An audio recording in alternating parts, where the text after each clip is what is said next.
लेना खिड़की से नीचे गिरती बारिश की धारियों के बीच अंदर बैठी है। उसका चेहरा बोरियत और उदासी की एक झलक से घिरा हुआ है। वह बाहर मूसलाधार बारिश को घूरती है। उसकी सुस्त आंखों में धूसर प्रकाश प्रतिबिंबित हो रहा है। ब्लॉक के टावर शांत खड़े हैं। उसकी पसंदीदा किताबें पास में ही भूली पड़ी हैं। एक भारी आह उसके होंठों से निकलती है। बरसात के दिन की एकरसता हावी हो रही है। लेना के कमरे में धूप की किरणें आती हैं, हवा में नाचते धूल के कणों को रोशन करती हैं। एक सुनहरा ब्रश लीना के बिस्तर के नीचे छिपा हुआ प्रकाश को पकड़ता है। मैं ब्रश के लिए हाथ बढ़ाता हूं। इसकी धातुई चमक अनकही बातों का वादा करती है। इसे पकड़े हुए मैं आश्चर्य से देखता हूं। इसका वजन मेरे हाथ में भारी है। लेना के धूप से भरे कमरे में वह अपने ब्रश को डुबोती है, जो रंग का एक जीवंत छींटा बनाने के लिए तैयार है। एक नाजुक स्ट्रोक के साथ लीना कागज पर एक जीवंत लाल गेंद पेंट करती है।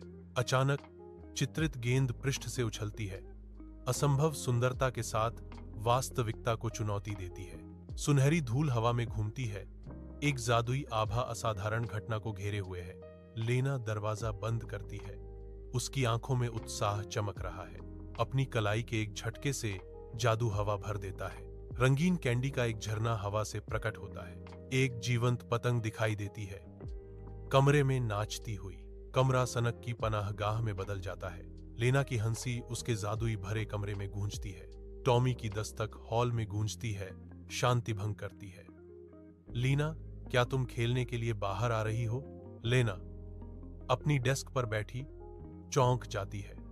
झुंझलाहट की छाया क्षण भर के लिए उसके चेहरे पर छा जाती है। जल्दी से वह एक ब्रश पकड़ती है, अपने संसार को छिपाने के लिए एक अनुभवी गति। मैं अभी व्यस्त हूं, शायद बाद में, लीना जवाब देती है। उसकी आवाज एक सावधानी पूर्वक मुखौटा है। तूलिका छिपी रहती है, एक मूक संतरी जो उसके निजी क्षेत्र की रक्षा करता है। लेना के कमरे में धूप की किरणें आती हैं, हवा में नाचते धूल के कणों को रोशन करती हैं। टॉमी अपने युवा चेहरे पर एक आशावादी भाव के साथ दरवाजा खोलता है। वह आधा खाया हुआ कुकी आगे बढ़ाता है। एक शांति प्रस्ताव निर्दोष उदारता के साथ बढ़ाया गया। कुकी थोड़ा सा चूरा हुआ उसके स्नेह के प्रतीक के रूप में प्रस्तुत किया जाता है। लेना चुप रहती है। उसकी अभिव्यक्ति अनपढ़ है, क्योंकि वह टॉमी को देखती है। उनके बीच हवा में अनकही तनाव भारी है। लेना का कमरा शाम की हल्की रोशनी में नहाया हुआ है, क्योंकि वह अपने हाथ में ब्रश को ध्यान से देखती है। वह फिर से ब्रश का उपयोग करने की कोशिश करती है। उसकी आंखों में उम्मीद की एक झलक जल्दी से फीकी पड़ जाती है, क्योंकि कुछ नहीं होता। ब्रश, जो कभी रंग से जीवंत था, अब सुस्त और बेजान दिखता है, जो उसकी बढ़ती निराशा को दर्शाता है। लीना पर निराशा की एक लहर छा जाती है, क्योंकि उसे एहसास होता है कि ब्रश ने अपना जादू खो दिया है। शाम की हल्की रोशनी में नहाते हुए लीना दर्पण के सामने जम जाती है। उसके चेहरे पर निराशा अंकित है। लेना ब्रश पकड़ती है। उसके कंधे झुक जाते हैं, क्योंकि वह अपनी प्रतिबिंब को देखती है। लेना के कमरे में परछाइयां लंबी हो जाती हैं, जो उसकी आंखों में गहराते हुए भावों को दर्शाती हैं। उसकी होंठों से अफसोस की फुसफुसाहट निकलती है।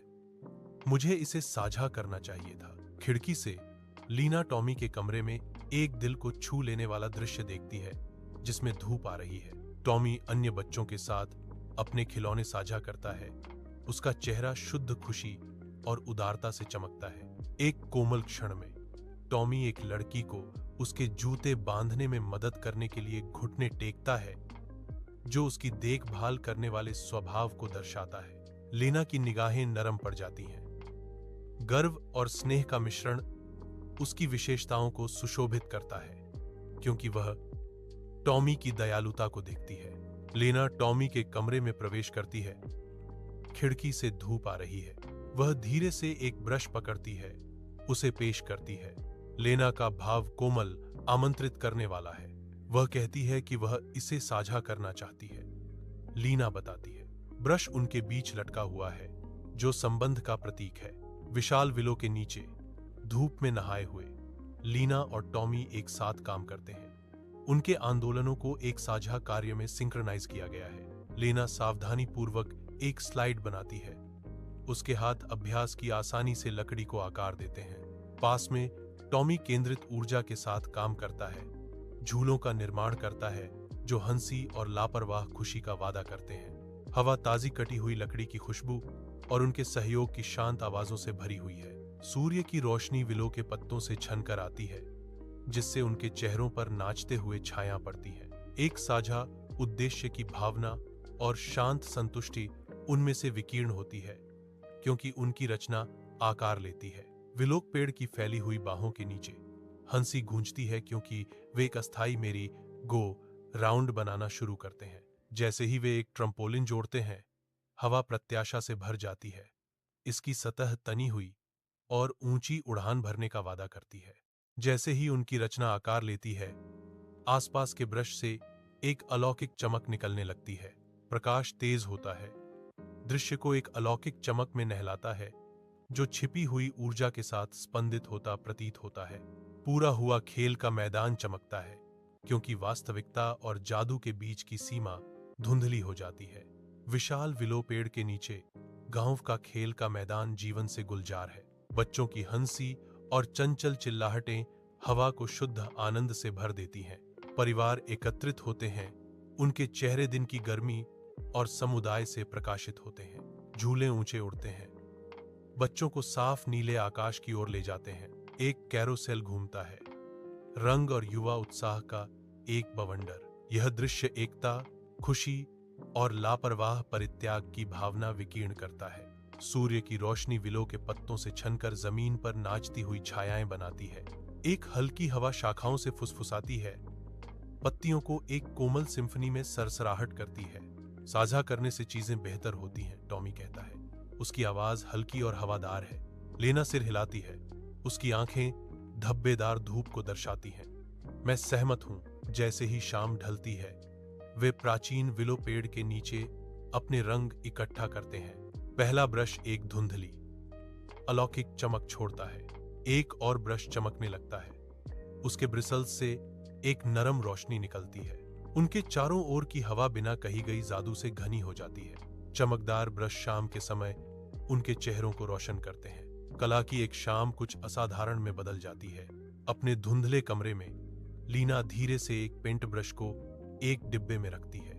बॉक्स पर सिर्फ साझा करने के लिए शब्द छपे हैं, जो उपकरणों के इच्छित उद्देश्य का संकेत देते हैं। हर ब्रश खुशी और जादू के इतिहास से ओत प्रोत लगता है, जो एक नए अध्याय के लिए तैयार है।